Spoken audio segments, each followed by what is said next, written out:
photographe sous-marin qui explore les profondeurs de l'estuaire du Saint-Laurent, du golfe Saint-Laurent depuis de nombreuses années maintenant, et qui amène des gens, hein, j'amène des gens avec moi en mer qui plongent, des photographes sous-marins.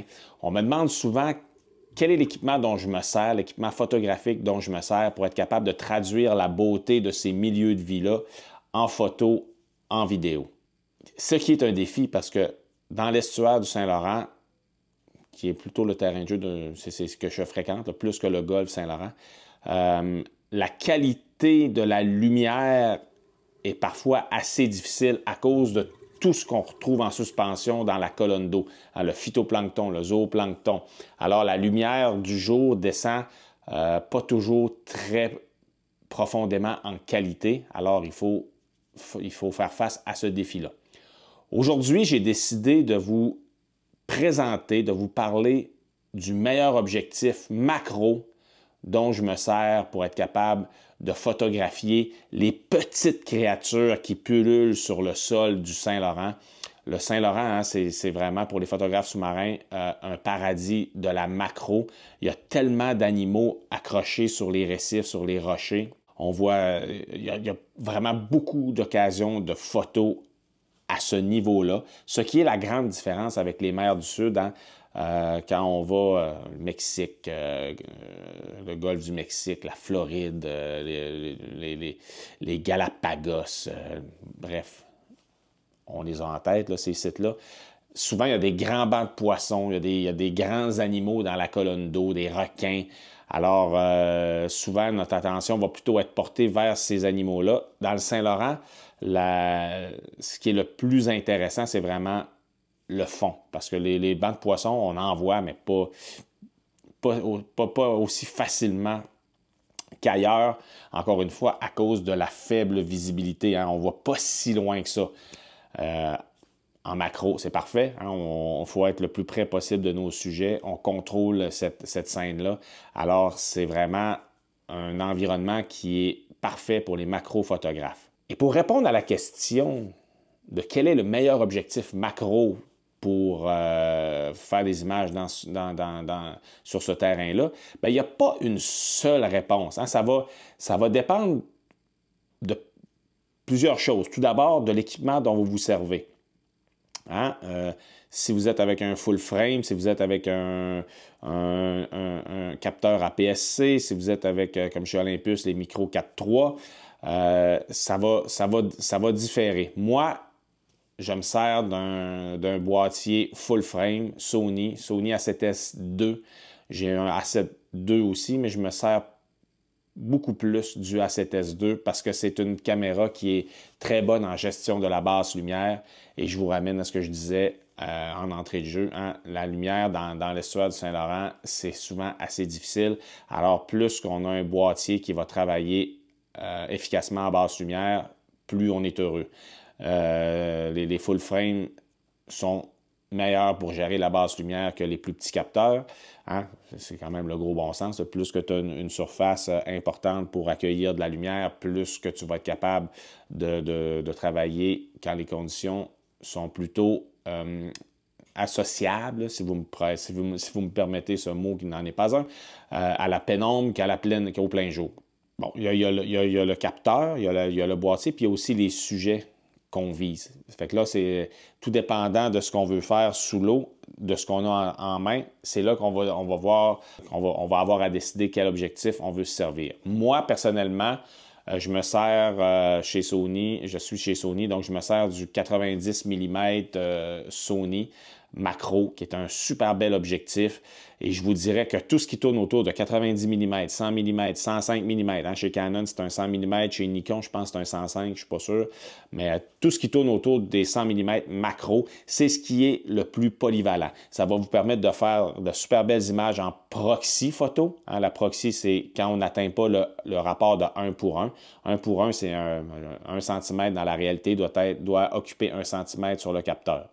Hein, bon, ça doit correspondre. Bref, la réalité doit avoir la même dimension sur la photo qu'on est en train de faire. Quand on est Au-dessus de ça, bon, 1 pour 2, 1 pour 3, on parle de proxy photo.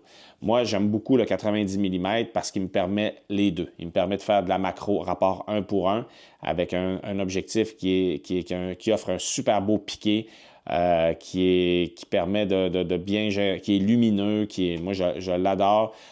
Tous les 100 mm vont vous permettre cette polyvalence-là.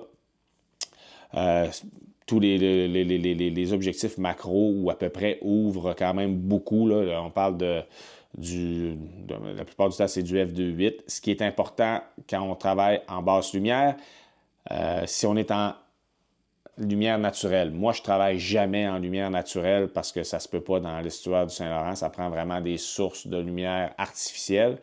Et en macro, on sait qu'on essaie de fermer le plus possible le diaphragme pour être capable d'étirer notre profondeur de champ. En macro, la profondeur de champ est déjà minime. Alors, si on ouvre, on va la réduire et ça ne permettra pas d'avoir des sujets au focus, une grande zone du sujet au focus. La plupart des macro-photographes vont travailler dans du F16, du F18 et compagnie. Le plancher étant pour la plupart F11. Moi, je me permets de descendre. J'aime beaucoup, j'ai toujours travaillé avec un diaphragme assez ouvert, autant sur terre que sous l'eau. En macro photo, avec le 90 mm de Sony, je me permets d'être à f7.1, à f5.6. Je choisis la zone de mes sujets que je veux mettre au focus. Le reste, ça m'offre un beau bokeh, ça fait des flous que je trouve intéressants. Le bokeh qu'offre le 90 mm de Sony est super agréable, super beau, crémeux. Moi, j'aime beaucoup cet objectif-là. Je l'utilise, ceci dit, strictement sous l'eau parce que je trouve qu'il est quand même lourd. Quand je me promène dans les champs, en forêt pour les sujets macro-terrestres, j'aime mieux travailler avec le 60 mm de Laowa qui offre un 2 pour 1.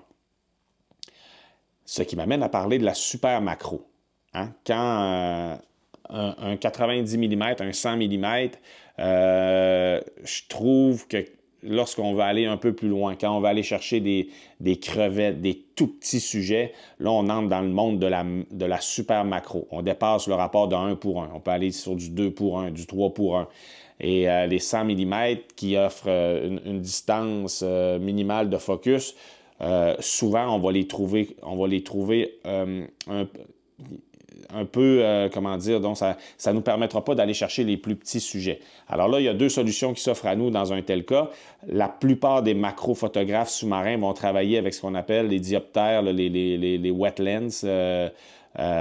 C'est comme finalement une loupe qu'on vient accrocher sur notre caisson. Moi, je travaille avec un boîtier, avec un caisson Aquatica. J'ai les deux dioptères qui sont offertes par cette compagnie-là. J'en ai d'autres aussi, des wet lens,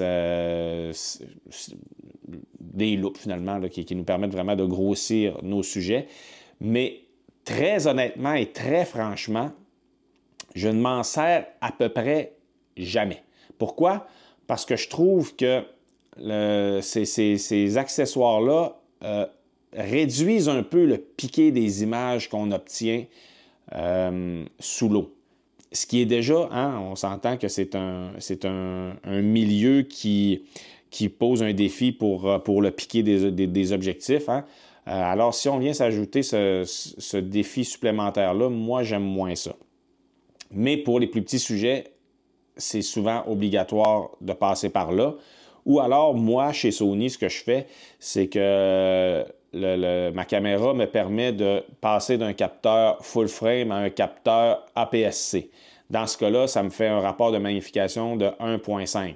Alors, ça m'offre un rapport de zoom, si on veut, à l'intérieur même du boîtier et je trouve que ça affecte beaucoup moins le piqué. Bien, ça ne l'affecte pas.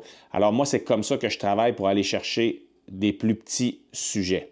À vous de voir. Sinon, bien, il y a quand on va avec des plus petits capteurs, là, les 4.3, là, ça risque ça va mieux performer pour la super macro. Là, tout ce qui s'appelle les Olympus, là, le OM quelque chose, là, je vais vous le mettre ici. Là. La mémoire me fait défaut parce que ce n'est pas une caméra avec laquelle je travaille, mais Olympus est vraiment en train de s'imposer sur le marché de la macro. Ils ont développé toutes sortes d'outils pour être efficaces dans cette pratique-là. Et le plus petit capteur, ça va être plus facile pour aller chercher des plus petits sujets. Mais moi, j'aime mieux garder un full frame pour avoir une bonne gestion de la basse lumière. Ceci étant dit, ça concerne la photo. Je me permets de vous donner un autre élément à prendre en considération. C'est quand on fait de la macro vidéo. Dans ce cas-là, la macro vidéo, moi, je travaille strictement au trépied. Trépied sous l'eau, trépied lesté en plus. Alors, la plongée se fait difficilement. On n'est pas très mobile dans un tel cas. Mais c'est la seule façon, je trouve, en tout cas, moi, je ne suis pas capable d'être assez stable avec un caisson qui est assez pesant dans un milieu qui est mouvant à cause des courants et tout ça. Alors, moi, j'installe mon objectif, mon boîtier, mon caisson sur trépied et c'est ainsi que je suis capable d'aller chercher des images qui sont stables, qui ne donnent pas l'impression qu'on est en plein cœur d'un ouragan. Alors voilà, c'est ce que je pourrais vous dire sur l'équipement macro, sur l'objectif macro dont je me sers pour faire de l'imagerie sous-marine dans l'estuaire du Saint-Laurent. Je vous souhaite de trouver votre propre stratégie. Ça, c'était ma façon de faire, ma méthode à moi. Ça ne veut pas dire qu'il n'y en a pas d'autres. Ce qui est surtout important, c'est qu'ensemble, on fasse des images de ces environnements-là, que ce soit au Québec ou ailleurs dans le monde, pour présenter cette beauté-là aux gens et que tous ensemble, on prenne plus soin de notre nature, de nos océans, de notre environnement. Je vous laisse là-dessus et on se revoit dans une prochaine vidéo. À la prochaine.